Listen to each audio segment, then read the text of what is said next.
পাত্রী দেখতে গিয়ে দেখি পাত্রীর ছোট বোন আমার এক্স গার্লফ্রেন্ড। ব্রেকআপের আগে সে বলেছিল আমি তার থেকে বেটার মেয়ে ডিজার্ভ করি। এতক্ষণ লজ্জা পাচ্ছিলাম।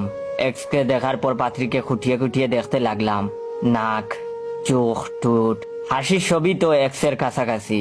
তাও ধরে নিলাম বড় মেয়ে যেহেতু ছোটটার থেকে বেটারই হবে। পাত্রী আমার পছন্দ হয়েছে। আমি পাত্রীর মা মানে আমার হবু শাশুড়ির দিকে তাকিয়ে বললাম, আম্মা জান, আমি তো পাত্রীর সাথে একটু আলাদা কথা বলতে চাই।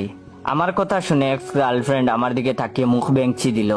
পাত্রীর মা ব্রু কুচকে আমার দিকে তাকালেন, তারপর কইলেন, পরান্ডা জুড়াইয়া গেল বাবা, মেয়ের বিয়ের আগেই তুমি আমারে আম্মা জান ডাকলা, লক্ষ্মী পুলা।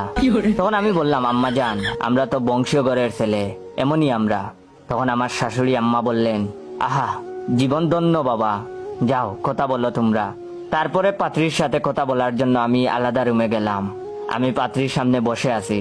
পাত্রীর চোখ তুলে আমাকে বার দুয়েক দেখলো, তারপর মিনমিন করে বলল, এভাবে তাকাইবেন না, আমার লজ্জা লাগছে। তারপরে আমি বললাম, আপনার বয়স অনেক মিষ্টি। সে বলল, হুম। তখন আমি বললাম, আমাকে পছন্দ হয়েছে। তখন সে বলল, আপনাকে কোথায় যেন দেখেছি আমি। খাইছে, এক্স গার্লফ্রেন্ডের সাথে দেখলেই হয়। আবেগী স্বরে জবাব দিলাম, আমিও তো দেখেছি। তখন সে বলল, কোথায় বলুন তো।